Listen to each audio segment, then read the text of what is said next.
성공한 사람들의 비결. 사람마다 각기 다른 재능을 지니고 태어났으며 가진 능력 또한 다르기 때문에 생존을 위해서는 다양한 도전을 받아들여야 합니다. 이것이 세상의 법칙입니다. 법칙을 바꿀 수 없다면 방법은 하나입니다. 만인이 평등하다는 환상에서 벗어나 개인의 실력을 갖추고 생존의 법칙 또한 터득해야 합니다. 이로써 진정한 강자로 다시 태어나게 됩니다. 강자가 상대를 제거할 때 결코 자신의 위치를 노출해서는 안 됩니다. 이것은 밀림의 원칙입니다. 자신보다 강력한 상대와 경쟁을 벌이게 될 때는 철저한 전략이 필요합니다. 아무런 전략 없이 움직일 경우 엉뚱하게도 제3자가 전리품을 독식할 수도 있기 때문입니다. 강자의 이론은 곧 법칙이 됩니다. 이 세상의 법칙을 정하는 것은 강자입니다. 만약 이 낡은 법칙을 타도하고 새로운 법칙을 정하고 싶다면 당신이 강자가 되면 됩니다. 약자는 강자의 희생양입니다. 하지만 약자에게 한 가지 다행인 것은 누구에게나 기회는 온다는 사실입니다. 생존 그 자체보다 중요한 것은 바로 어떻게 생존할 것인가의 문제입니다. 기회는 누구에게나 주어지지만 모두 똑같은 과정을 가질 수 있는 것은 아닙니다. 따라서 경솔하게 자신의 존재를 드러내지 말고 조용히 유리한 위치를 선점하기 위해 노력해야 할 것입니다. 우리는 학교에서 여러 지식과 기술을 습득하며 지능을 개발하고 주변인들과 공감하는 능력을 키우며 사회적 인맥을 넓혀갑니다. 이런 경험들은 학교를 졸업한 후 사회라는 야생에 던져졌을 때 스스로 생존할 수 있는 힘이 되어줍니다.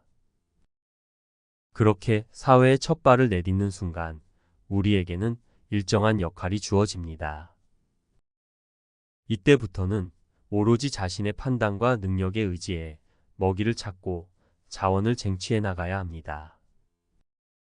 우수한 역량을 가진 사람은 자연스럽게 먹이사슬 단계의 가장 높은 경지를 차지하게 됩니다. 타인을 대하는 태도는 사회생활의 성공과 실패를 가르는 중요한 소양입니다. 진심도 중요하지만 그에 못지않게 어떻게 표현하는가도 매우 중요합니다. 본심은 그게 아닌데 쑥스러워서 혹은 서툴러서 그랬다는 건 의미가 없습니다. 상대방은 그저 당신이 표현하는 만큼만 알 뿐입니다. 당연히 관계에도 노력이 필수적이라는 뜻입니다. 사람을 대할 때는 진심을 다하는 습관이 들도록 해야 합니다. 살다 보면 누군가의 도움이 필요한 경우가 있는데 이때 진심을 다해 인연을 맺은 사람이 당신에게 귀인이 되어줄 수 있기 때문입니다. 태도가 온화하면 유능한 인재가 가까이 모이게 되고 이들을 기반으로 자신의 능력을 더욱 성장시키는 계기가 됩니다. 좋은 재능을 가진 사람들은 홀로 능력을 발휘할 기회를 노립니다. 하지만 이들은 종종 윗사람들의 골칫거리가 되기도 합니다. 그들은 다루기가 쉽지 않기 때문입니다.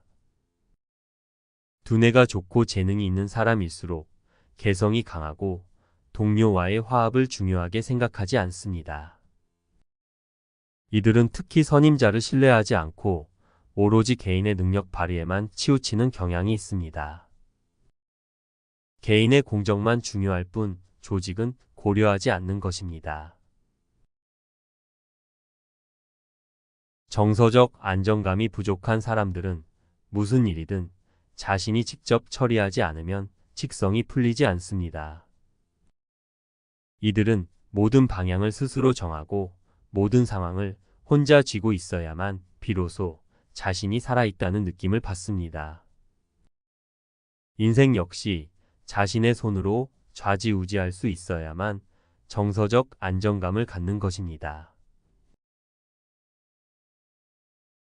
어떤 일은 크게 성가시지 않고 복잡하지도 않지만 늘 주변을 따라다닙니다.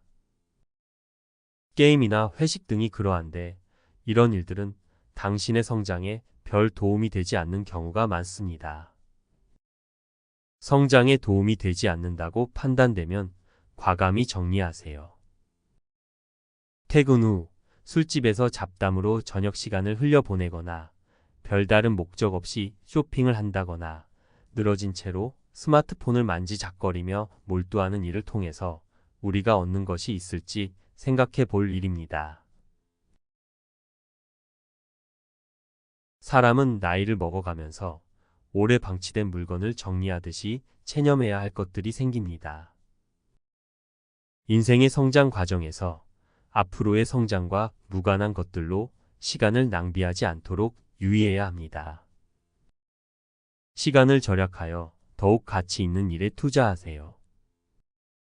지금 당장 하지 않으면 안 될 것처럼 보이지만 사실 별로 중요하지 않은 일도 있습니다.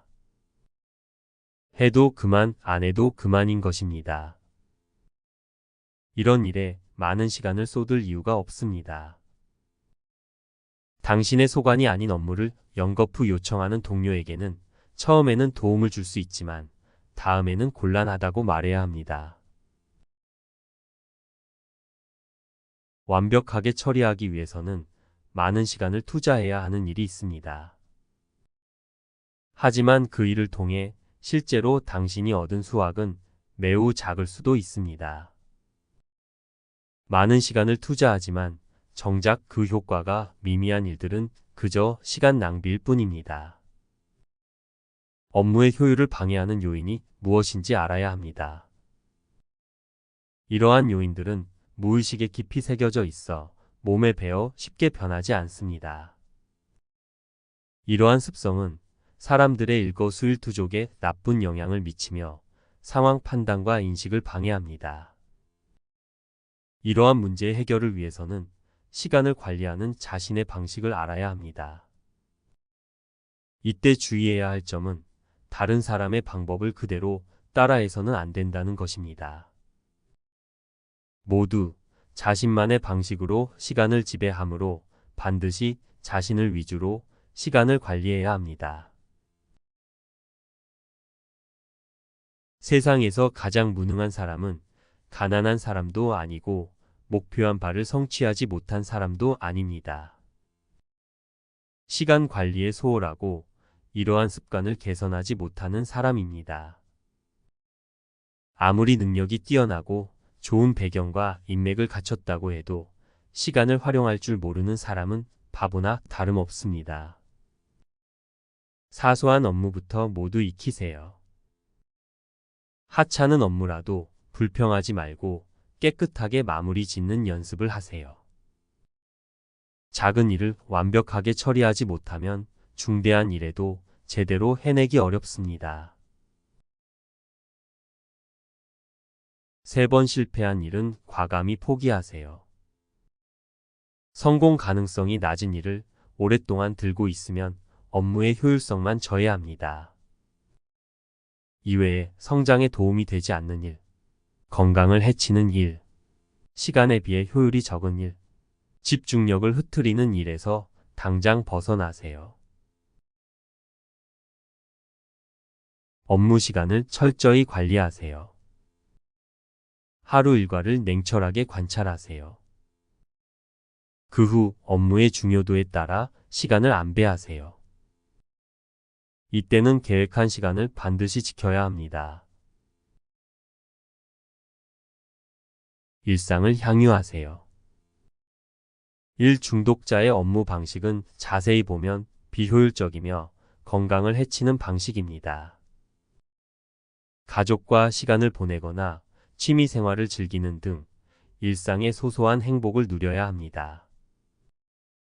일상의 행복은 업무 능률 상승과 직결되기 때문입니다. 당신만의 스트레스 해소법을 찾으세요. 업무 스트레스는 즉각 해소해야 합니다. 산책, 영화 감상, 악기, 명상, 정리 등 나에게 맞는 스트레스 해소법을 찾아 실행에 옮기세요. 장기간 쌓인 스트레스라면 휴가를 내서 기분 전환을 하는 것도 좋습니다.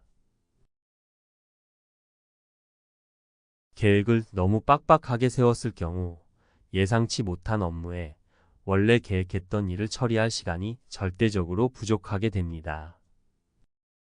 이런 업무의 패턴이 반복되다 보면 주변 사람들이 당신의 시간 관리 능력에 불만을 갖게 되며 결국 업무 처리 능력이 부족하다는 평가를 받게 됩니다.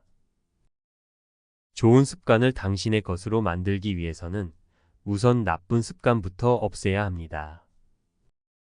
하지만 한번 들인 습관을 없애기는 생각보다 쉽지 않습니다. 묵은 습관을 뿌리 뽑기 위해서는 이보다 더 강력한 에너지를 발생시켜야 합니다. 신속하고 높은 성과를 얻는 사람들은 언제나 생동감이 넘칩니다. 이들은 결정이 나는 즉시 행동에 옮깁니다. 이들은 자신이 지닌 잠재 능력의 최대치를 발휘합니다. 도전 의식으로 충만한 사람들은 우울과 나태에 자신을 맡기지 않습니다. 평소 스케줄 관리는 유연하게 해야 합니다. 너무 타이트하거나 융통성을 전혀 발휘하지 않는 경우에는 역효과가 나기 쉽습니다. 업무의 성격에 맞춰서 수시로 스케줄을 조정하는 것이 바람직합니다. 매일 다음날 계획을 세우세요. 하루 일과를 마감하고 항상 다음날의 스케줄을 정리합니다. 이런 식으로 하루 단위로 일정을 완결하는 습관은 다음날의 심리적인 부담감을 덜어줍니다.